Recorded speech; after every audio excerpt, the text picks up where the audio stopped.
The morning began with a chill that hung low over the desert base, the kind that made the dust stick to sweat and the wind taste like rust. The barracks were already alive with shouts, boots thudding, and the sharp whistle of drills echoing off the concrete walls. Among the sea of uniforms and tension, she walked with a calm that didn't belong there. Private Leah Turner, 24, new to the base, new to the rhythm of the military world, but already marked by something that drew eyes and whispers. She carried her tray through the mess hall, ignoring the stares. The colonel sat near the end of the room, flanked by his officers, his presence heavy and loud without him saying a word. His name was Colonel Briggs, and his temper was legend. Some said he'd rather break a man than train him. Others said he just liked to watch people flinch. Leah set her tray down, quiet and deliberate. The murmur in the hall shifted, a ripple of unease moving across the tables. The colonel's gaze landed on her. Maybe it was the way she didn't look away. Maybe it was the small act of not trembling like the rest. Whatever it was, something in that moment set the day spinning toward the unthinkable. Later, when the sun had climbed higher and the drills began, she was called out by name. The colonel's voice cut through the air like a crack of thunder. The men paused mid-push-up, sweat dripping, eyes darting to her. He barked for her to step forward. She obeyed, steady but alert, like she knew something bad was coming, but refused to show fear. He circled her like a predator, his boots scraping on the gravel. The soldiers stood frozen, watching, waiting for the humiliation that always followed. He accused her of insubordination. She hadn't spoken, hadn't stepped out of line, but that didn't matter. To a man like him, defiance didn't have to be spoken. It could just be in the eyes. He ordered her inside the barracks, and the others followed at a distance, afraid but curious. What happened inside would become the story that none of them could forget. The colonel's voice rose, harsh, sharp. She stood her ground, arms at her side, eyes locked on him. He demanded she apologize. She didn't move. There was a silence that stretched long enough to feel like a warning. Then, in a flash of rage, he grabbed her by the back of the neck and shoved her toward the bathroom. The men outside didn't move. They heard the sounds, the scuffle, the crash of a stall door, the muffled chaos.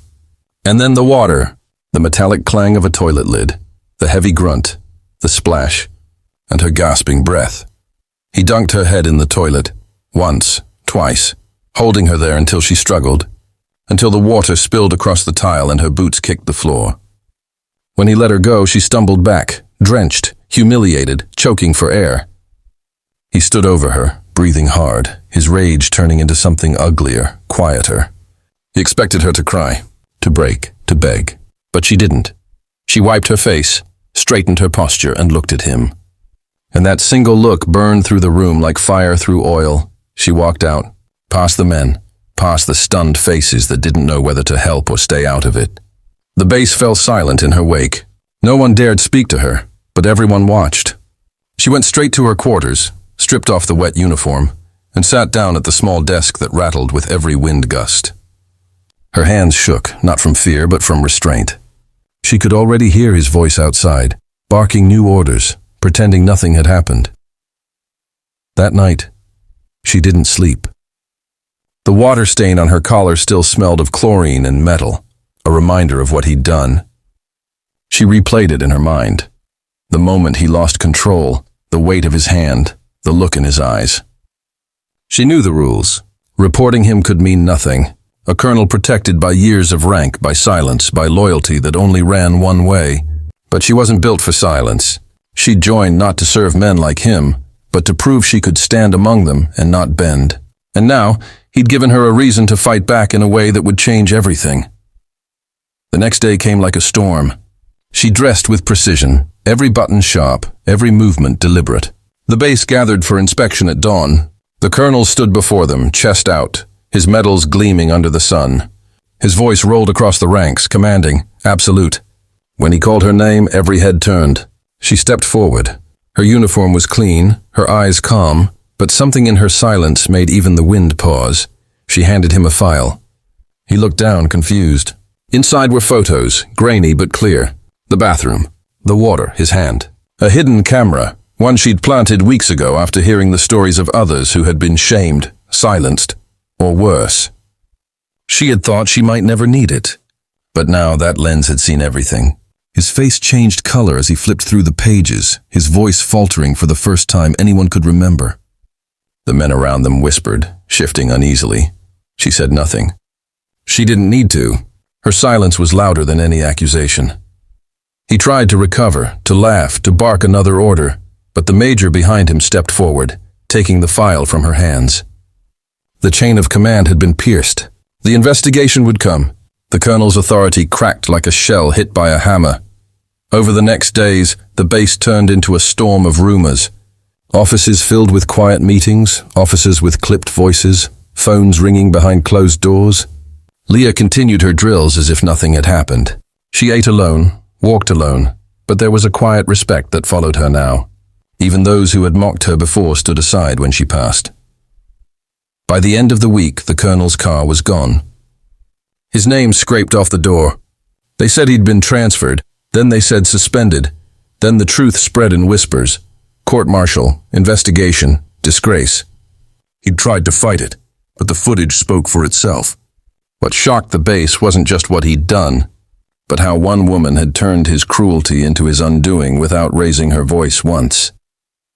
On the night his removal became official, the soldiers gathered outside, the desert wind sweeping fine dust through the lights. Someone played a harmonica softly. The air felt strange, free but heavy.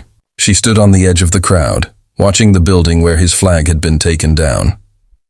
She didn't smile, but there was a quiet release in her shoulders, as if a weight had been lifted.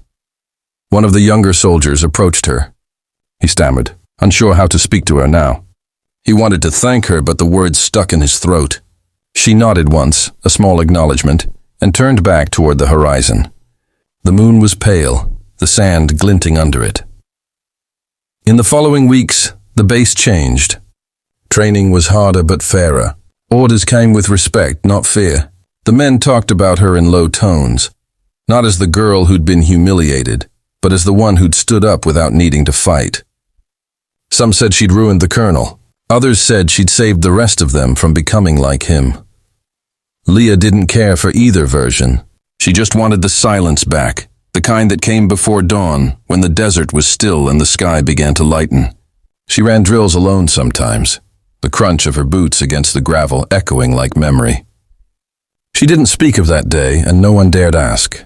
But the story spread beyond the base, into reports, into the upper ranks, into the quiet corners of power where decisions were made.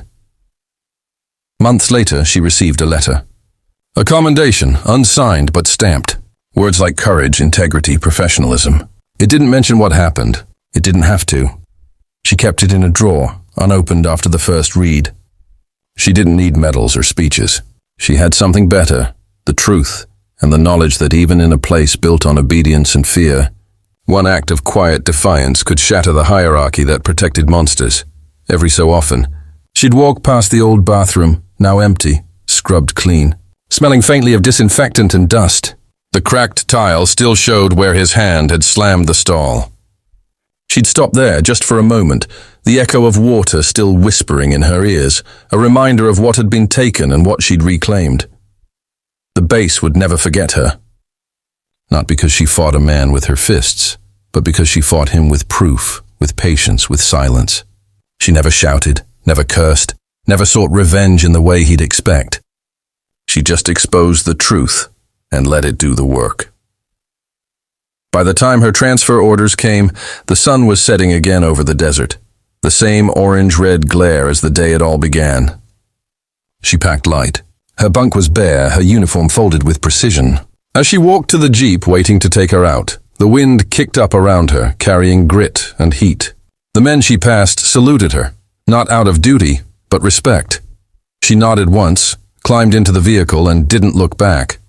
The base faded behind her, swallowed by distance and dust, but the story of what she'd done stayed behind, whispered from bunk to bunk, from recruit to recruit. As a warning and a legend, they'd say she was the one who stood up when no one else would, the one who taught a base full of men what real strength looked like. And somewhere far ahead, on another base, in another desert, she'd arrive, the sun blazing overhead. her boots crunching on gravel again, ready to start over, not as the woman who was broken, but as the soldier who turned humiliation into justice.